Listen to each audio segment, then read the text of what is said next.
This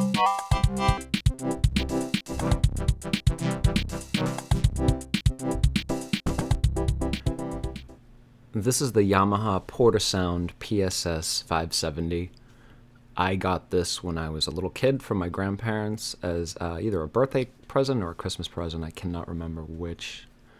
This came out in 1987. This is a 2FM operator synth. Overall, like most of the PortaSounds, many of the things on this synthesizer are presets, whether it be the synth sounds or the custom beats and preset accompany songs. There are some abilities to change some of the presets that differ from the early PortaSynths or PortaSounds. There are other versions of the PortaSound that don't give you as much control over these presets, such as this upper part here. The later ones give you the ability to really change some of the sounds and the breakdowns and all types of fills and things like that. This version of the PortaSound gives you quite a lot of control over some of the preset accompaniment drums and sounds up in this area where you can change fills, especially having the ability to hit keyboard percussion, which then mutes all the drums on the preset beats and then allows you to sort of jam along with your own live drum sounds, which is where all these cymbals come into play. You can play these without any accompaniment, but that's where this particular button comes into play, the keyboard percussion. When you hit that, the drums come back in, and then the custom drummer, when you enable that, cuts out the custom beat that's already going, and then, as it says, bass drum, snare drum, cymbal, and extra percussion, each number stands for like a different pattern, so you could have the extra percussion doing something on 4, whatever that is, and then the same with these other ones. You can really change it up, and even that with the fill-in button is pretty advanced for just playing around with some presets. When I was a kid, I was pretty impressed with that. While this pertains to drums, over here there's the same thing for the bass and the chord. You can have a lot of variations of the bass and chord accompaniments that are going on at the time, and on top of all of those over here, these are also pertaining to the melody. These are more like the melody, whereas this is just like a variation on the melody. I will go over all of these with audio shortly. When this is on manual bass, it actually cuts out the chord progression for the preset accompaniment, and then it lets you sort of play like a manual bass along with it, which is pretty cool. I actually like the manual bass on this. It sounds really cool. Over here, this is something that's interesting I found about the PortaSounds, is a pitch thing that, you know, if you were playing with another musician and they were maybe up or down a few steps, you could pitch the synth to their instrument so that you could jam along with them. I don't see any other reason you'd want to use it solo other than just, you know, maybe transposing it. So I forget how far it lets you send the pitch out, but it is interesting. It's pretty cool. Over here, there are some abilities to advance the preset sounds, because as they sit, that's it. You get what you hit. You know, if you hit horn, you get horn, slap synth, all these other sounds are basically just preset sounds. But down here, you have the ability, you can add a little bit of spice to it by adding either sustain, vibrato, and duet. You can have them all on at once, or you can just have one at a time. You can have them all off. Over here, you have the ability to put it in mono.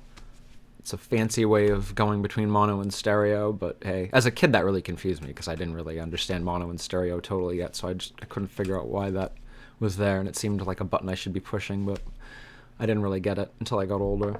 And then overall, you have a tempo for when the accompaniment is going so that you can control the overall tempo. And yes, this is missing 2 keys. Unfortunately, when I was getting older, something fell on it or something happened to it at one point, but these keys do still ring. If you push them down, they will still make a connection and play the note. So one of these days I should get it fixed and just get sort of a toy keyboard that fits that little crevice thing and whatever. But they do work, but it's an eyesore for sure. The speakers on it are pretty loud, actually. They can get pretty darn loud. There's pretty good low end on it too for a little early entry-level keyboard. I was pretty impressed when the bass kicks are going and everything's going. It can get pretty loud, so it's pretty cool. We'll take a look at the back in a sec, check out some of the outputs, but before I do that, without a doubt, where the PortaSound shines, and one of its strongest points for sure is the ability to go up here above the presets. These are all the preset buttons here for different sounds. But then, again, this is the best part about it. You hit that, and that turns on the digital synthesizer, which enables you to sort of edit the 2FM operator engine that's in this thing and create some sounds that are your own. You can make some unique sounds. You can really, with all of these are very similar to these, where there's number 1 through 5, and you can sort of, with a combination of going through all of these, create unique sounds that definitely don't resemble any of these preset sounds at all. They're pretty crazy, and it starts with wave, goes to spectrum, modulation, then you get attack and decay. This very last one is volume, so it's not so much of an editor as it is just an extra volume slider for the digital synthesizer. And one thing that I always found interesting when I was a kid is when you use the accompaniment presets and stuff, there was a way to enable it to send it to this thing, so while it's playing the preset melody, you could manipulate these in real time without having to play it manually. So that was pretty cool as a kid, messing around with that feature. Again, we'll go over that shortly with audio, but that is really the strongest point of it. I use the presets very rarely. There's this electric piano sound I always kind of liked, and the vibes. There's like 1 or 2, but that's it. It stops there. Most of the presets are pretty bad. But this digital synthesizer section is why, to this day, many years later, after getting it as a kid, I still use this in the studio for certain sounds to get a really lo-fi FM kind of sound. It gives me a lot of control over, again, the synth engine that's in there. While it's very, very minimal, this allows it to become much more powerful. This really brings out a lot of cool sounds. And again, that's without any type of effects. That's just, as it stands, it has a pretty cool sound. So if you then take that and throw it through some effects, then it really starts to get interesting. There is no MIDI. So this is all a sort of play it live type thing. There is definitely no syncing up the synthesizer with any type of sequencer. So we'll take a look at the back and look at the outputs that it has, or lack thereof.